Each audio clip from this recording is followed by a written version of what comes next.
Hello, ladies and gentlemen. Today we're talking about on This Is Why You Don't Succeed. You want success like it's a product on the shelf. You want to walk in, pick it up, swipe your card, and walk out with it, but success doesn't work like that. It isn't a next day delivery item. It's not a downloadable upgrade. It's something grown, not grabbed. We live in a culture of now. Click a button and food shows up. Tap a screen and you get a car, a match, a movie, a dopamine hit. The world has trained you to expect everything fast, so you look at your goals the same way.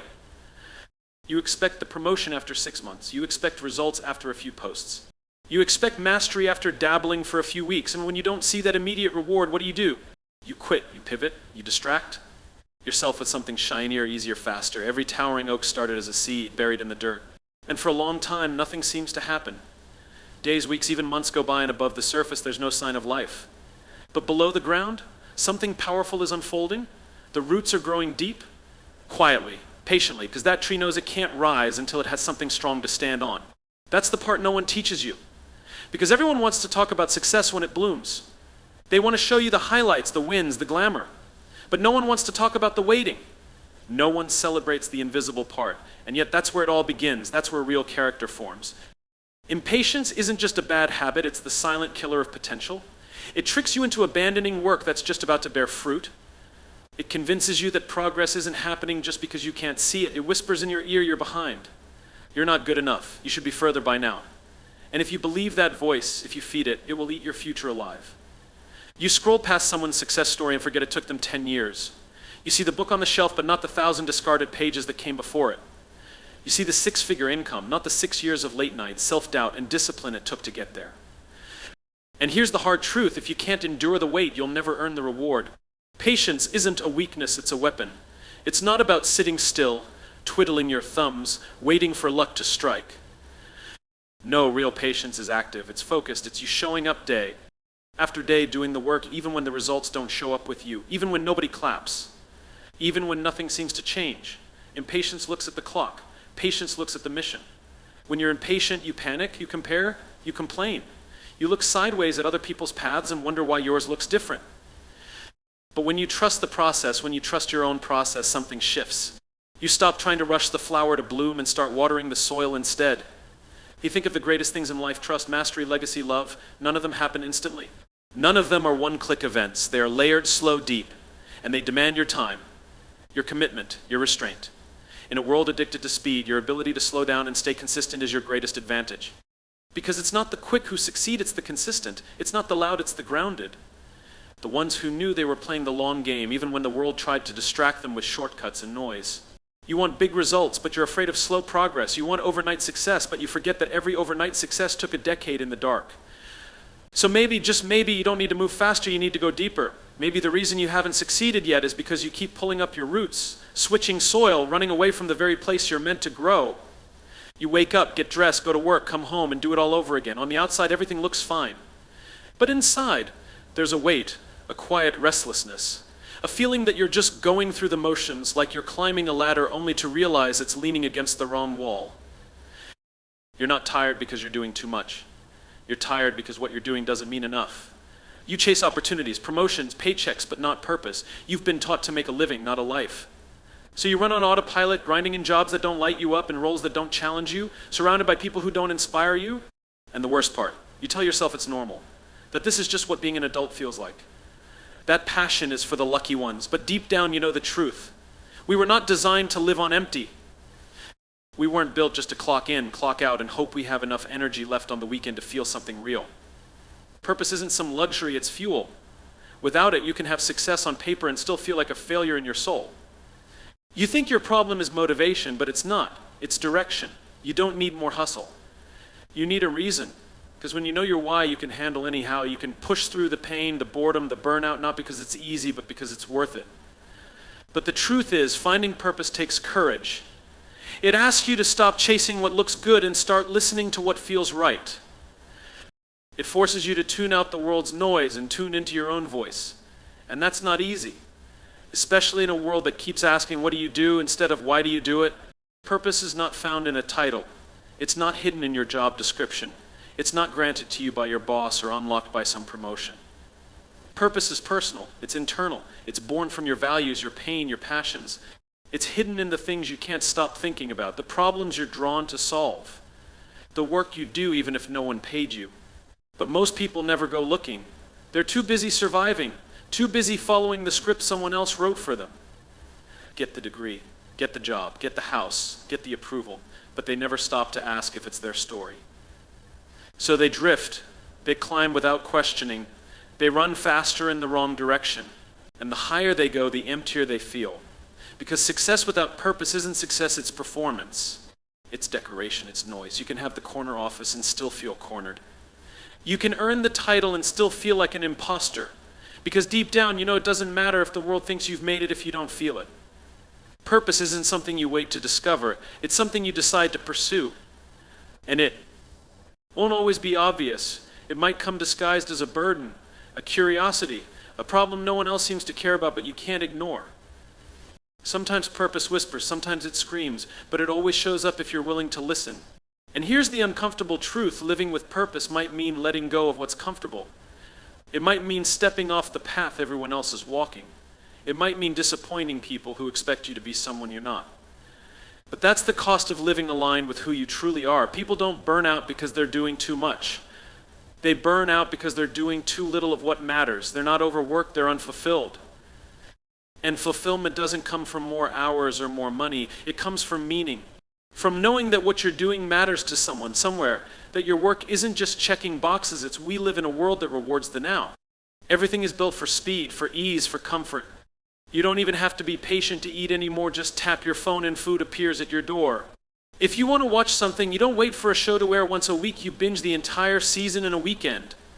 If a website takes longer than 3 seconds to load, you leave. If a video doesn't catch your attention the first few moments, you scroll past. You've been trained to expect things instantly, and now you want your success the same way. This addiction to immediate reward is robbing you of everything great in life. Because nothing meaningful, nothing lasting happens instantly. You're being conditioned to believe that discomfort is a signal to stop, when in reality, it's a signal to grow. But instead of leaning in, you check out, you grab your phone, you look for something easy, something stimulating, something now. And with every tap, every swipe, every scroll, you're reinforcing a habit of escape. You think your problem is motivation, but it's not. It's direction. You don't need more hustle. You need a reason. Because when you know your why, you can handle anyhow. You can push through the pain, the boredom, the burnout, not because it's easy, but because it's worth it. But the truth is, finding purpose takes courage. It asks you to stop chasing what looks good and start listening to what feels right. It forces you to tune out the world's noise and tune into your own voice. And that's not easy, especially in a world that keeps asking, what do you do, instead of why do you do it? Purpose is not found in a title. It's not hidden in your job description. It's not granted to you by your boss or unlocked by some promotion. Purpose is personal. It's internal. It's born from your values, your pain, your passions. It's hidden in the things you can't stop thinking about, the problems you're drawn to solve, the work you do even if no one paid you. But most people never go looking. They're too busy surviving, too busy following the script someone else wrote for them. Get the degree, get the job, get the house, get the approval, but they never stop to ask if it's their story. So they drift, they climb without questioning, they run faster in the wrong direction, and the higher they go, the emptier they feel. Because success without purpose isn't success, it's performance. It's decoration, it's noise. You can have the corner office and still feel cornered. You can earn the title and still feel like an imposter. Because deep down, you know it doesn't matter if the world thinks you've made it if you don't feel it. Purpose isn't something you wait to discover. It's something you decide to pursue. And it won't always be obvious. It might come disguised as a burden, a curiosity, a problem no one else seems to care about but you can't ignore. Sometimes purpose whispers, sometimes it screams, but it always shows up if you're willing to listen. And here's the uncomfortable truth: living with purpose might mean letting go of what's comfortable. It might mean stepping off the path everyone else is walking. It might mean disappointing people who expect you to be someone you're not. But that's the cost of living aligned with who you truly are. People don't burn out because they're doing too much. They burn out because they're doing too little of what matters. They're not overworked, they're unfulfilled. And fulfillment doesn't come from more hours or more money. It comes from meaning. From knowing that what you're doing matters to someone, somewhere. That your work isn't just checking boxes. We live in a world that rewards the now. Everything is built for speed, for ease, for comfort. You don't even have to be patient to eat anymore, just tap your phone and food appears at your door. If you want to watch something, you don't wait for a show to air once a week, you binge the entire season in a weekend. If a website takes longer than 3 seconds to load, you leave. If a video doesn't catch your attention the first few moments, you scroll past. You've been trained to expect things instantly, and now you want your success the same way. This addiction to immediate reward is robbing you of everything great in life. Because nothing meaningful, nothing lasting happens instantly. You're being conditioned to believe that discomfort is a signal to stop, when in reality, it's a signal to grow. But instead of leaning in, you check out, you grab your phone, you look for something easy, something stimulating, something now. And with every tap, every swipe, every scroll, you're reinforcing a habit of escape. The truth is, the success you want doesn't live in stimulation, it lives in discipline. It lives in doing the boring work over and over again. It lives in repetition, in silence, in discomfort, in waiting. But that's not what your brain craves anymore. Your brain wants the chemical rush, the little spike of dopamine from attention, from likes, from distractions. That instant buzz feels good, but it's not real progress. It's a trap disguised as pleasure. Every time you choose what feels good over what creates growth, you weaken your future. You're chasing sugar instead of substance. You're filling the space that was meant for excellence with things that don't matter. You're numbing the very tension that's meant to shape you. This is not about phones or apps or social media. This is about your ability to delay gratification. Because the real currency of greatness isn't talent, it's the ability to resist what's easy so you can build what's hard. Look around. People are busy but not focused, connected but not fulfilled, informed but not wise. Because they consume instead of create. They react instead of reflect. They chase noise instead of nurturing depth. You weren't designed to live like that. You were built to endure, to stretch, to sacrifice, to pursue. But somewhere along the way you forgot that meaningful things require patience. That the reward is not always immediate. That satisfaction that comes from effort lasts longer than anything convenience could ever offer. Instant gratification teaches you to avoid friction. But friction is what shapes you. Without resistance, there's no strength. Without tension, there's no resilience. If you never let yourself be bored, how will you ever learn to focus? If you never delay the reward, how will you ever trust the process? The greats weren't just willing to do hard things, they were willing to do them without applause, without proof, without payoff for a long time. That's what separates them. You can't scroll your way to self-respect. You can't swipe your way to skill. You can't shortcut your way to character. Those things are forged in the fire of repetition. You won't always feel motivated. You won't always see progress, but you show up anyway. You say no to what's easy so you can say yes to what's extraordinary. You put your phone down and you pick your life up. Because every time you choose long-term growth over short-term pleasure, you build something stronger than momentum. You build self-trust. You build integrity. You build a version of yourself that can look in the mirror and know that even if nobody's watching, even if no one clicks, like you're doing what matters.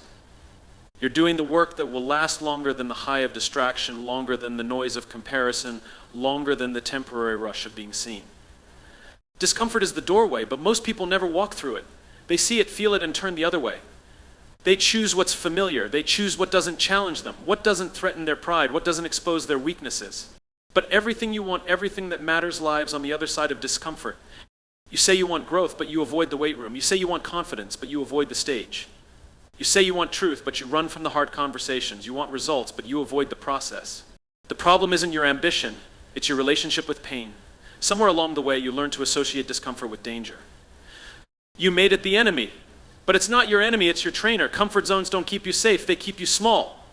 You stay where it's easy, and you wonder why nothing changes. You take the smooth path and expect to end up somewhere. Think about the people you admire not for their talent, but for their strength, their grit, their presence. They didn't get that by staying comfortable. They earned it in the struggle. They built it in the moments where quitting felt easier, where showing up felt pointless, where pushing forward felt like a losing battle. But they pushed anyway, and because they did, they became more than they were before. We live in a world that tells you to optimize everything for ease. Faster food, shorter workouts, quicker solutions, less friction. But ease isn't the answer. Ease is the trap. The more you prioritize comfort, the more fragile you become. The less prepared you are for life when it gets real, when things go wrong, when plans fall apart, when failure shows up at your door. Real life isn't a filtered highlight reel. It's messy, it's painful, it tests you. And if you haven't trained yourself to sit with discomfort, to carry it, to work inside it, you'll collapse the second things get hard. You won't rise to the occasion, you'll retreat to your excuses, but when discomfort becomes familiar, it loses its power over you. When you stop avoiding it, you start transforming it. You stop seeing it as punishment and start using it as a signal that you're growing, a signal that you're entering new territory, a signal that you're doing something that matters. There is no version of greatness that exists without discomfort, no path to purpose that skips past the pain, no strength without struggle. You cannot hide from the hard parts of your life and expect to find the best parts. The hard parts are the bridge. The breaking moments are. The building moments. That tension you feel, the fear, the resistance, the urge to back away, that's the edge of your current self meeting the beginning of your next one. But if every time you feel that edge, you pull back, you'll never cross over. You'll stay locked inside your habits, your doubts, your limitations. You'll become an expert at avoidance. And eventually you'll call that safety. You'll convince yourself that peace means never being stretched.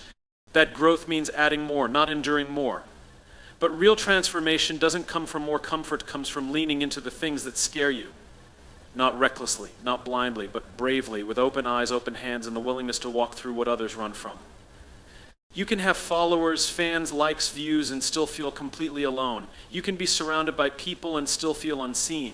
You can smile for the camera and still be silently breaking inside. Because connection isn't the same as contact. Presence isn't the same as proximity. The truth is, you were not built to succeed alone, and yet you keep trying to climb mountains without a rope team. We're in an age where everyone knows your highlight reel, but no one knows your heart. You post your wins, your filters, your curated life, but who actually knows the unfiltered you? The version that's uncertain, overwhelmed, vulnerable. Who do you call when the noise dies down? Who sees you when you're not performing, when you're not hustling, when you're not proving anything? Most people don't have an answer. You cannot succeed without deep relationships, not sustainably, not meaningfully, not in a way that fulfills you. Because success isn't just what you build, it's who you build it with. It's not just the accolades, it's the people who clap when no one else notices. It's the voices that ground you when your mind starts to spiral. It's the steady presence of someone who reminds you that your worth isn't tied to your work. But we've confused networking with relationship. We've traded community for convenience. We collect contacts but don't build connection. We exchange likes instead of love, comments instead of conversations, validation instead of vulnerability. And then we wonder why we feel empty when we're winning, why the promotions feel hollow, why the money doesn't heal the ache. It's because success is loud, but loneliness is louder when no one truly knows you. Relationships require something that most people today are afraid to give: depth. That means time, that means listening, that means being honest about your struggles, your fears, your flaws. It means slowing down enough to actually be with someone, not just around them. You can't microwave trust. You can't swipe your way to belonging. You have to earn it, give it, fight for it. And that doesn't happen in the margins of your schedule. It happens in the middle of your life. There's a reason people who succeed and burn out often say the same thing: I felt alone. Not because they didn't know anyone, but because they didn't let anyone know them. They wore the mask of competence so long, they forgot how to ask for help. They got so used to giving answers, they forgot how to speak their truth. They built a brand so polished that it became a cage. And when things started to crumble, there was no one left who truly understood what they were carrying. You can build resilience in solitude, but you build longevity in relationship. You can train alone, but you grow stronger when you're supported. You can grind all day, but if no one's walking beside you, eventually the weight gets too heavy. Not because you're weak, but because you're human. And humans are wired for connection. We're meant to be mirrored, supported, challenged, known. The people who win over time aren't just the most talented, they're the most grounded. They have someone to call when they're doubting, someone who reminds them who they are when the world forgets. Someone who tells them the truth, not just what they want to hear. And that doesn't happen by accident. That happens by intention. You have to choose people. You have to show up. You have to ask better questions. Listen with your whole attention. Be willing to be fully seen even when you're unsure what they'll think. Real relationships aren't built in your comfort zone. They grow when you drop the act, when you admit the struggle, when you're willing to be both strong and soft. They form when you give others the space to do the same. Because when two people choose truth over image, that's where something powerful happens, not just friendship, but transformation. Not just connection, but alignment. The kind of bond that doesn't just make life better, it makes success sustainable. You start with energy, with excitement, with vision. You tell yourself this time will be different. You have a plan, a goal, a reason. You take the first step, maybe even the second, but then something happens. It doesn't move fast enough. The results don't show up as quickly as you thought. The recognition doesn't come. The growth feels too slow, too quiet, too invisible. And that's when the voice creeps in, the one that whispers, maybe you're not cut out for this, maybe it's not working, maybe you should stop. Not because you can't do it, but because it didn't happen on your timeline. We are a generation conditioned for speed. We've been trained to expect everything now. We binge content, we fast-track careers, we want 10 years of growth in 10 weeks. If we don't see quick wins, we question everything. But real progress doesn't work like that. Real change takes time. It's not dramatic, not loud, not Instagrammable. It's slow, it's subtle, it's repetitive. And that's why most people give up, not because they're not capable, but because they're not patient. Change happens quietly, consistently, painfully, and suddenly the mirror does reflect something different. The same principle applies to every part of your life: business, creativity, relationships, mindset. Nothing worth having grows overnight, and if it does, it usually can't handle the pressure of staying. We've been fooled into thinking progress should feel exciting, that every step forward should come with fanfare. But the truth is, most progress feels like repetition, like monotony, like effort without applause. Success is built in the moments when no one is watching, when there's no external reward, when the only thing pushing you forward is your own commitment. And that's where most people fold. They think their lack of results means they're failing, when really it just means they're still in process. Those who win long term are not the fastest starters, they're the ones who don't stop. They don't switch strategies every week. They don't abandon their path because it's taking time. They learn to love the stretch, the wait, the silence. They use every season, even the slow ones, to get stronger. Because they understand that growth is never wasted, that even when it feels like nothing is changing, they are changing. They are becoming. They are learning the exact thing that most people never master: how to keep going when the results don't yet reflect the effort.